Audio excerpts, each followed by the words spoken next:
Nuestro equipo está conformado por Jessica Magaña, por Álvaro Esquivel, Manuel Hernández, Daniela Vázquez y yo, Itzel Huerta.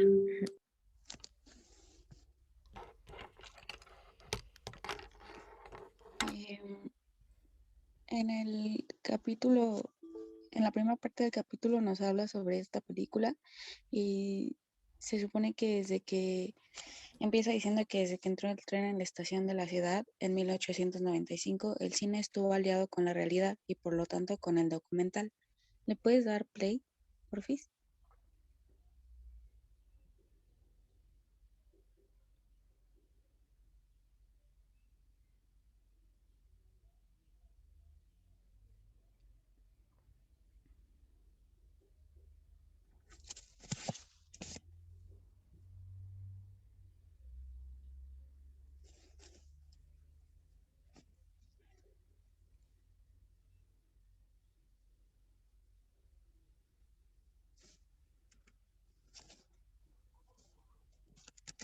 Mm,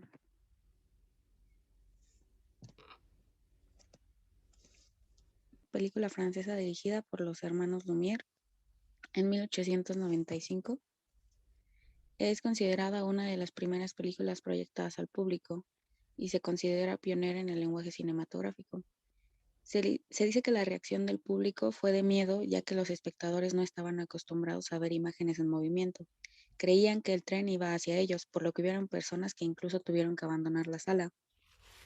Es una película de una sola escena con una duración de 50 segundos filmada en la ciudad en Francia. Por primera vez se introdujo la idea del movimiento, destacado por Godard, que señala que la película se trata del tren, no de la estación. Además, que no se considera a la llegada del tren a la ciudad como una película, sino como un documental, pues para tratarse de cine tendría que contar una historia. Igualmente aparece la idea del suspenso en el relato cinematográfico. Este se ve proyectado por la imagen de la locomotora amenazando a la sala ocupada por el público. ¿Le puedes dar a la siguiente, por favor? Gracias. La historia del séptimo arte se escribió con los hermanos Lumière y con Méliès. El cine de realidad no ha dejado en ningún momento de acercar el objetivo de la cámara a lo real, pero el documental es lo que veremos emerger y desarrollarse, con nuevas fronteras y nuevos horizontes. Aunque el género documental no es nuevo, el fenómeno e impacto que logra sí lo es. Con la multiplicación repentina y exponencial de los documentales en la gran pantalla, además del interés que logra generar en el público.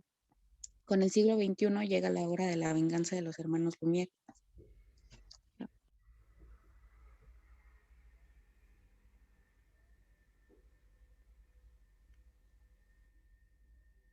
Bueno, pues en el siguiente apartado del texto habla sobre un viaje imperial. Pues bueno, esto hace alusión a un documental que se llama El viaje del emperador.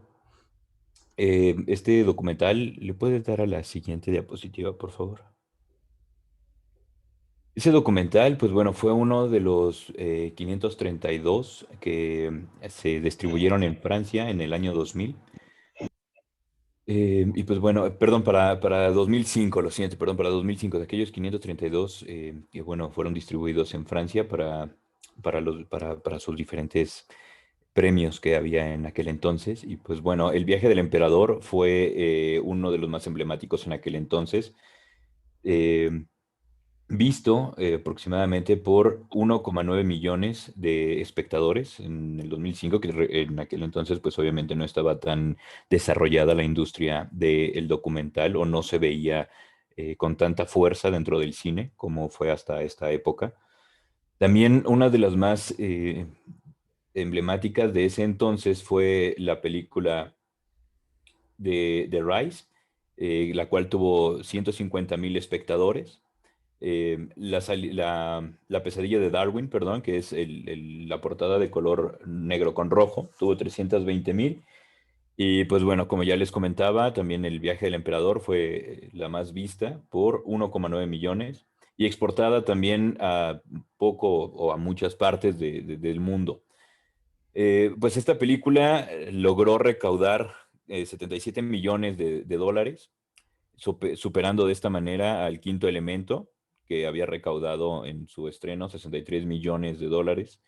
Y pues bueno, pasó también a ser así una de las películas francesas que más éxito comercial ha tenido en Estados Unidos. Le puedes poner la siguiente. Muchísimas gracias. Esos fueron eh, las premiaciones más importantes que tuvo en ese año. Fue en el 2003. Fue la creación de una sección exclusiva para el cine documental, Les Docs del Uncle Sam, que traducido al español serían como los documentales del tío Sam. Igual manera ganó el Oscar al mejor documental y un César a la mejor película extranjera para la película The Bowling of Columbia. Este documental es bastante interesante, ya que habla precisamente de cómo es Estados Unidos visto hacia el exterior o en cómo ve Estados Unidos al mundo entero. Para 2005 y 2006, pues bueno, se llevan la palma de oro para Fahrenheit 911 o para 911. En el 2005, en el Festival de Cannes, que no había premiado documentales desde 1956, entonces que fue creado precisamente este Festival de Cannes. Y también se lleva el Oscar al mejor documental del 2006 para El viaje del emperador. Como ya les había comentado, este viaje del emperador es un happy feet, pero en live action. Entonces, habla precisamente sobre la travesía que tienen que hacer estos pingüinos, los pingüinos emperador, y está muy bien ilustrado, ya que se adentra o es la primera vez que el humano pisa, digamos, un territorio dominado por animales, en este caso, pues, pingüinos.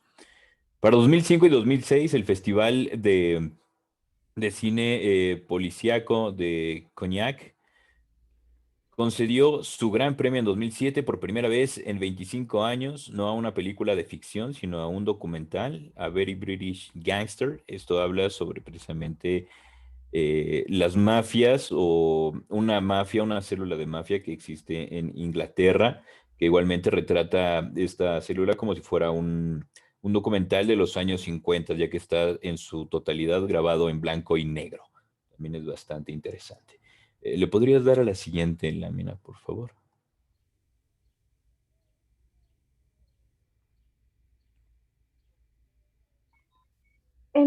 Bueno, en el apartado de seguro a todo riesgo, se nos plantea la idea de que existe una desconfianza con respecto a lo que se transmite en televisión por esta idea de que su contenido está siendo manipulado. Entonces, en el texto dice que el cine documental, por tener acceso a la realidad, podría recuperar esa confianza que se tenía perdida. Eh, Desde el principio, los documentalistas se plantearon rodar directamente para el cine, ya que prefieren justamente alejarse de la televisión. Sin embargo, el documental ha tenido también buena difusión tanto en el cine como en la televisión. ¿Podrías pasar a la siguiente, por favor? Un ejemplo de esto es Fahrenheit 911 de Michael Moore o Michael Moore, perdón. Que fue transmitido primero en televisión con el fin de llegar directamente a un público más amplio y después fue difundido en las salas de cine donde ya propiamente se explotó.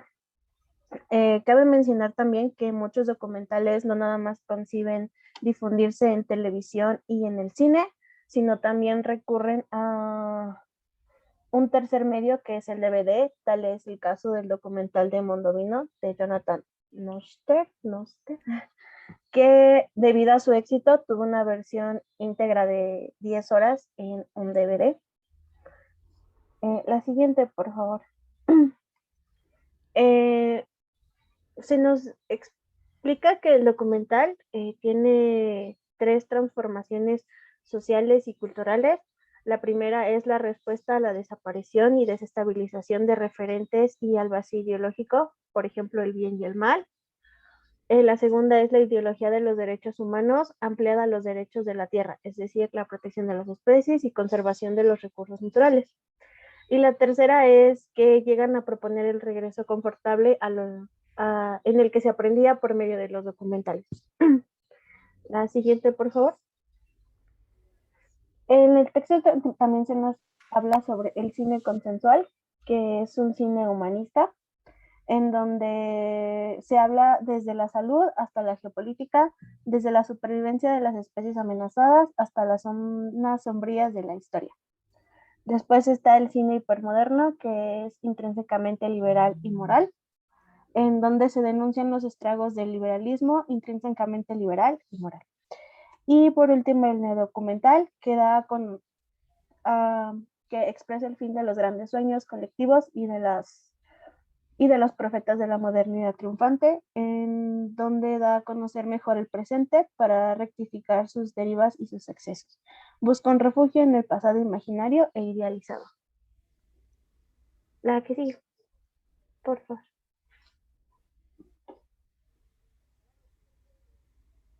Bueno, pues en esta parte donde dice una prima de satisfacción reflexiva, pues bueno, esto refiere ahora a que la sociedad ya no únicamente está consumiendo cine de ficción, sino que más bien abre los ojos hacia una realidad más cruda, más directa, que es reflejada precisamente en los documentales.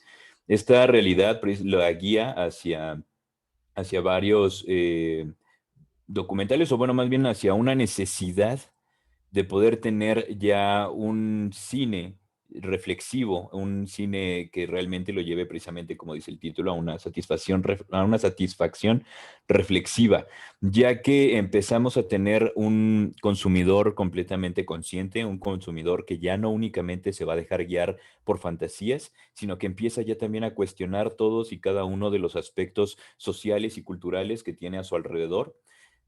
Pues bueno, obviamente esto también viene a revolucionar con el Internet y el intercambio de información en los blogs, foros, viajes culturales, alimentación, de biocompras, etcétera.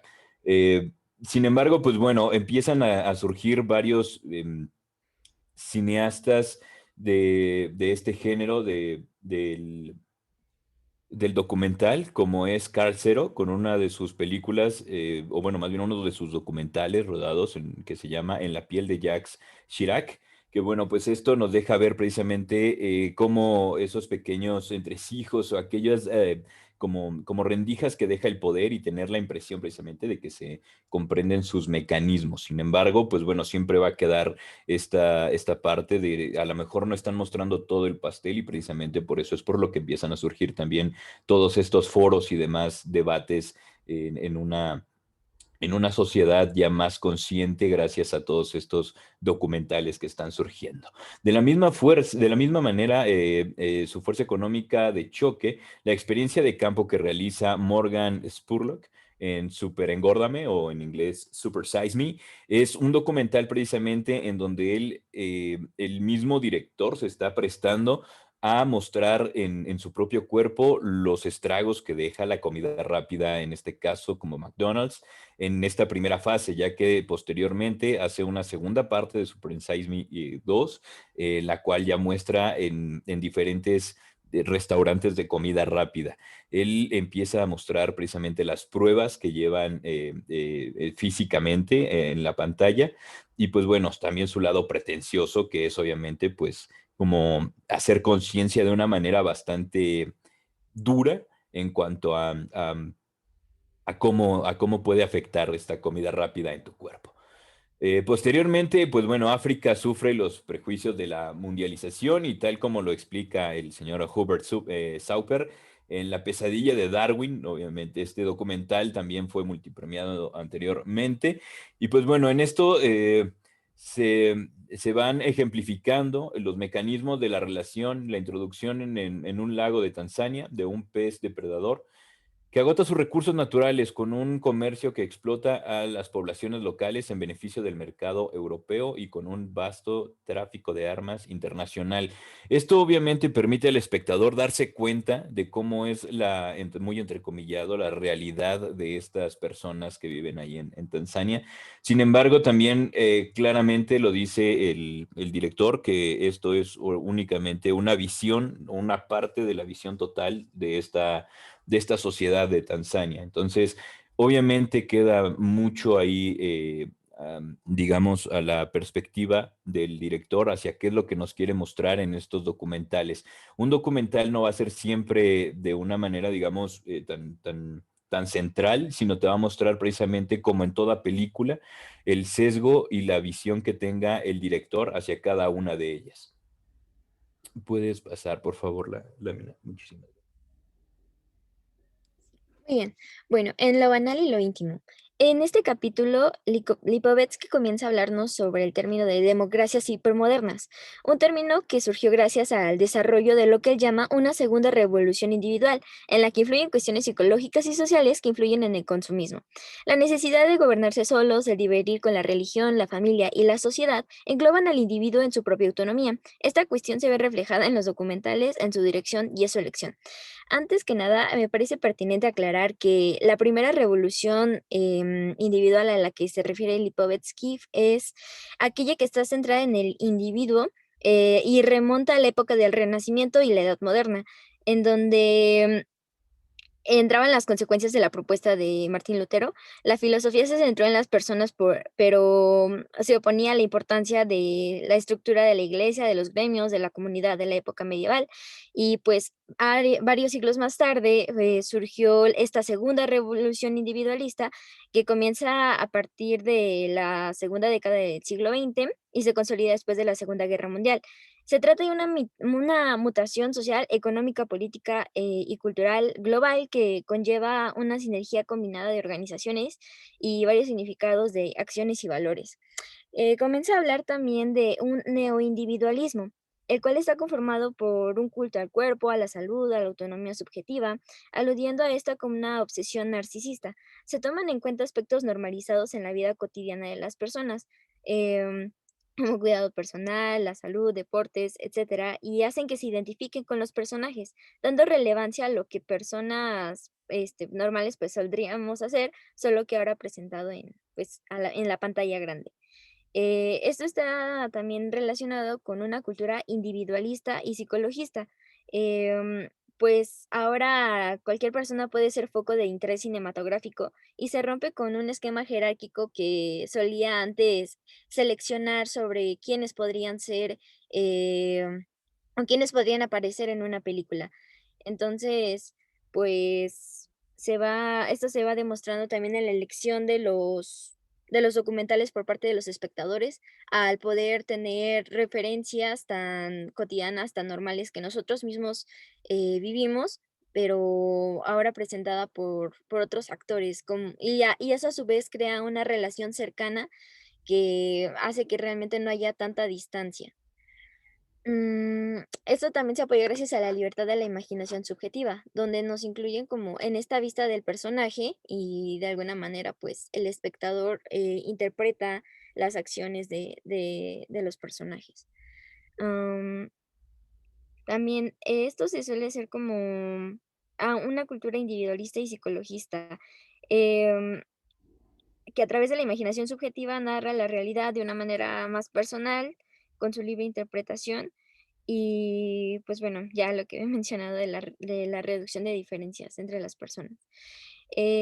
También la apertura de los documentales a filmar realidades cotidianas crea una especie de ready-made, algo similar al arte de Duchamp, que se da como si ajá, que lo insignificante, de todos los días se vuelve súper significante y de alguna manera eso deja en claro que el documental no pretende cruzar la línea entre lo artístico, sino que solo pretende mostrarlo como es y ser un arte de lo real.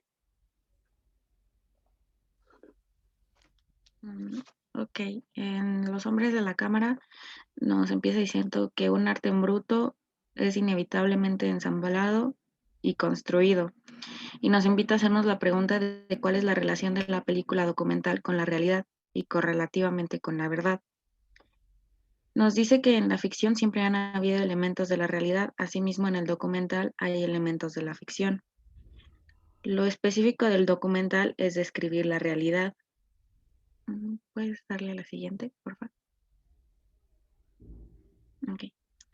Los progresos del documental influidos por la historia de un género tratan de averiguar precisamente cuál es la relación de la realidad. Invitan a que se supera la realidad ficción y lo verdadero de lo falso. Un documental ilustra tanto la complicación de la realidad social como la precisión del enfoque artístico con que quiere dar cuenta de ello. ¿Puedes dar a la que sigue, por favor? Antes el documental eran solo reportajes sobre la pesca o los bailes folclóricos. Cuando se proyectaban en la televisión con programas sobre descubrimientos geográficos, se mantenía en lo que se llama el nivel cero. Se trata de hacer reportajes, descubrimientos neutrales, anónimos, ingenuos, sin objetividad alguna y sin adoptar ningún punto de vista. En relación con esta forma primitiva, lo que los grandes documentalistas han aportado en el curso de esa historia es el concepto de la mirada. La que sigue, por favor. El documental ahora es un ojo pegado a una cámara, es la elección de un ángulo y un encuadre, es una ciencia del desglose y el montaje. Presenta al mundo interrogándolo y enseñando lo que oculta. Su objetivo es propiamente artístico. A través de la reafirmación actual del documental, se busca una nueva síntesis del objetivo y lo subjetivo. Hay 1000 síntesis inéditas que en cierto modo empujan a la unión entre Lumière y Méliès.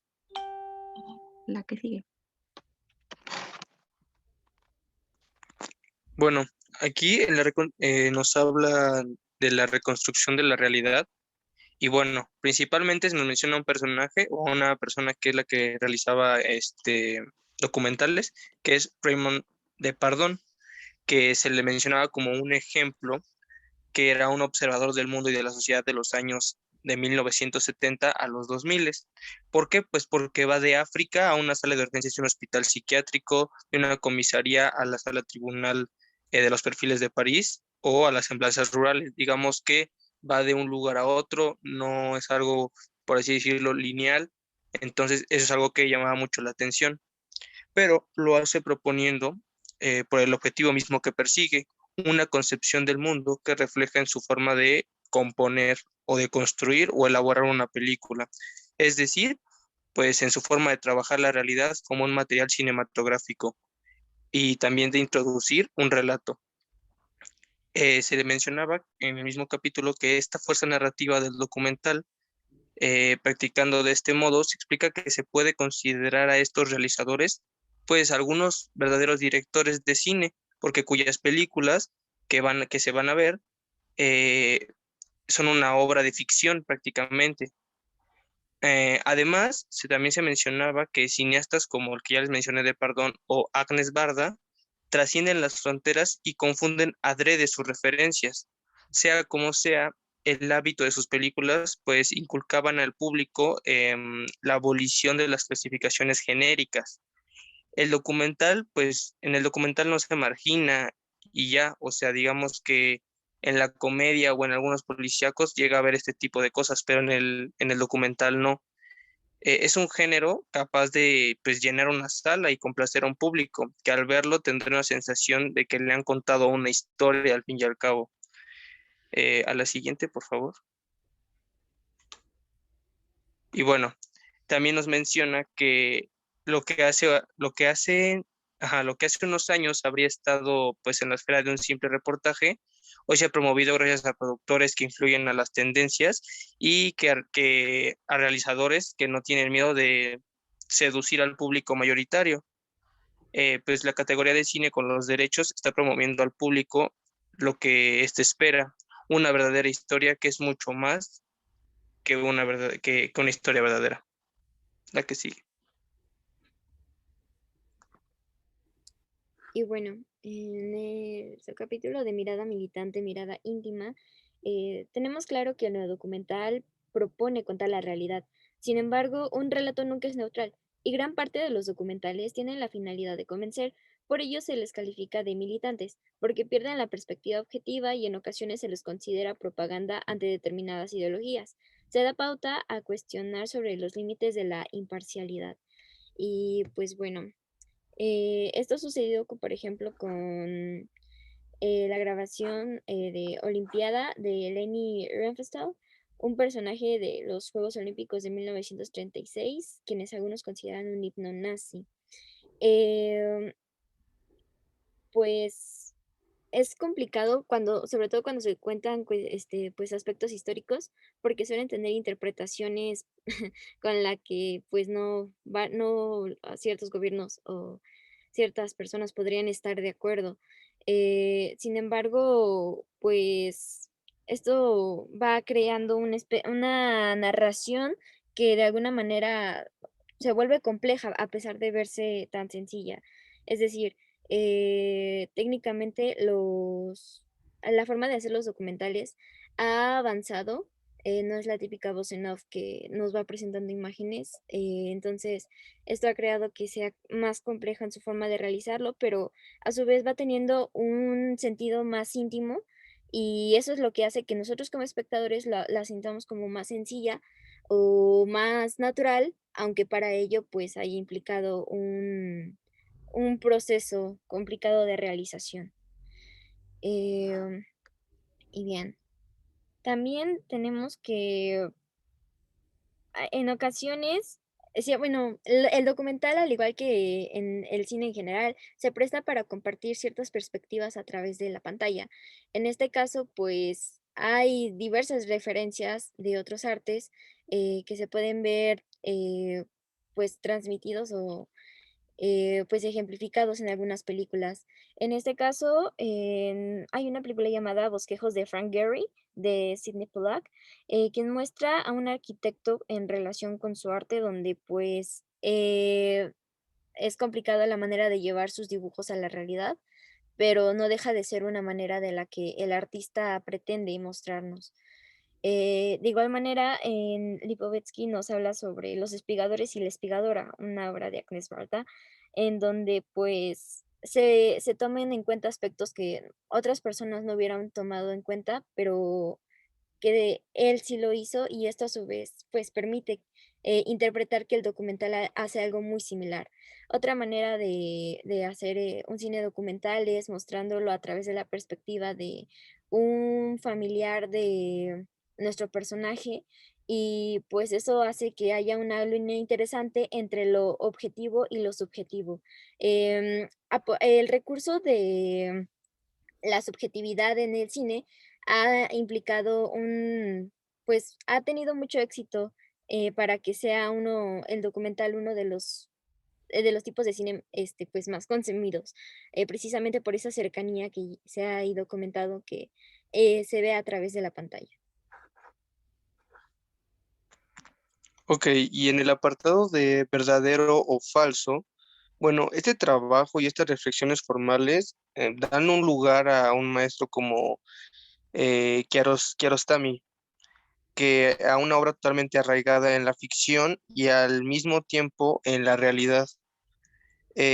Como ven, pues dice, la vida continua es ver un documental sobre los estragos del Templo de la Tierra que sacudió el norte de Irán en 1990 y al mismo tiempo la segunda parte de una ficción iniciada con ¿Dónde está la casa de un amigo o de mi amigo? Y que continuará con A través de los olivos o que cuenta la historia de un cineasta. Pues el cineasta, a fin de cuentas, filma los decorados, la gente, la situación de la realidad que cruzan ante el objetivo de su cámara, todo dentro de un relato, concebido de antemano, obviamente, que cuenta una película que está haciendo y que resulta orientado y modificado por los acontecimientos reales. Pero si el documental brilla en esas zonas imprecisas, ¿en qué se anulan las tipologías? La creatividad amplía su campo hasta disolver a sus rasgos pues genéricos. Esto se ve de unas películas que reintroducen la ficción en lo real, por así decirlo, y digamos que meten a la cinematografía el reportaje y el docudrama, que es como un documental lleno un poco de drama y de tensión, en el que el acontecimiento real, pues a cualquiera lo puede sacar, digamos que de su zona de confort. Y pues muchas preguntas que se hacen es, ¿dónde está la realidad y dónde la ficción? Que es un eterno problema, se mencionaba que es un problema metafísico, pero ya que no es esencial para lo que está en juego en este cine, es súper realista. realmente. Y se menciona también que el problema que llegan a tener ya no es un efecto o un problema de expresión y de actuación en la realidad, sino una dinámica de producción y de renovación de la creación artística, porque podrían llegarse a quedar en estancados en alguna parte sin poder evolucionar. ¿Le puedes dar a la que sigue, por favor? Y pues, como ya les había mencionado, ¿no? El documental brilla en esas zonas imprecisas que se anulan. Y pues también se menciona que a través de la práctica actual el documental pues es testigo de un fenómeno cultural y artístico, ¿no? Que pues lo converge a dos tendencias tradicionales presentadas como diferentes. Se pueden leer opuestas también, desde el nacimiento del cine, la realidad de los Lumière y la ficción de Méliès. Entonces, pues el neodocumental, que es lo que está sucediendo, con sola variedad de combinaciones, explota a partir del cine o de un neorrealismo y gana en esa disciplina apuesta consciente a reconciliar a los dos hermanos enemistados del séptimo arte. Y bueno, esto sería todo de la parte del documental o la venganza de los Lumière.